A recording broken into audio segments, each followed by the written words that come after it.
मराठा साम्राज्य ने अपने नए पेशवा माधवराव प्रथम के नेतृत्व में भारतीय उपमहाद्वीप के अधिकांश हिस्से पर कब्जा कर लिया। 1764 में 2 बार और फिर 1767 में टीपू के पिता को हराया। 1767 में मराठा पेशवा माधवराव ने हैदर अली और टीपू सुल्तान दोनों को हराया और मैसूर की राजधानी श्रीरंगपट्टनम में प्रवेश किया। हैदर अली ने माधवराव के अधिकार को स्वीकार कर लिया, जिन्होंने उन्हें मैसूर के नवाब की उपाधि दी। 32 इसके बाद संधि से बचने के लिए टीपू ने पिछले युद्ध में कब्जा किए गए दक्षिणी भारत के कुछ मराठा किलों को लेने की कोशिश की और हैदर अली द्वारा मराठों को दिए जाने वाले कर को भी रोक दिया। 3 इससे टीपू का मराठों के साथ सीधा संघर्ष हुआ, जिससे मराठा मैसूर युद्ध हुआ। 3 मैसूर टीपू के अधीन और मराठों के बीच संघर्ष।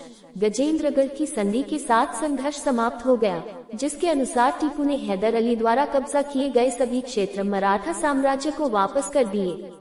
3 टीपू कलोपंत को छोड़ देगा और अदोनी, कित्तूर और नरगुंड को उनके पिछले शासकों को लौटा देगा। बादामी को मराठों को सौंप दिया जाएगा और टीपू मराठों को 4 साल की सहमत अवधि के लिए कुल 12 लाख रुपए का वार्षिक कर भी देगा। बदले में टीपू सुल्तान को वह सारा क्षेत्र मिलेगा जो उसने युद्ध के दौरान कब्जा किया था। इसमें गजेंद्रगढ़ और धारवाड़ शामिल थे।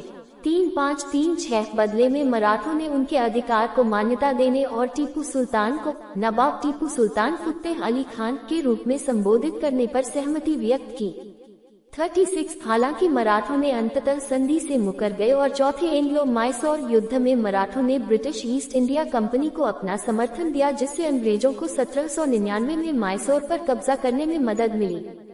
1766 में जब वह 15 साल का था, टीपू अपने पिता के साथ मालाबार पर आक्रमण करने गया था।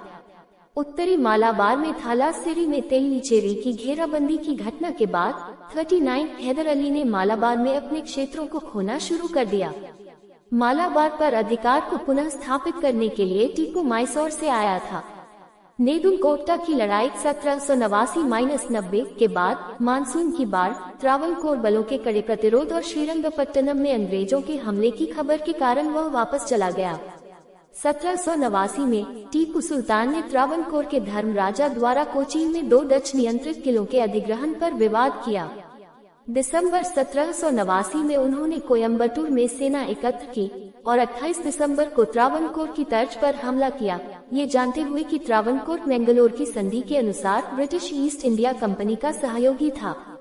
4 त्रावणकोर सेना के कड़े प्रतिरोध के कारण टीपू त्रावणकोर की रेखाओं को तोड़ने में असमर्थ था और त्रावणकोर के महाराजा ने मदद के लिए ईस्ट इंडिया कंपनी से अपील की।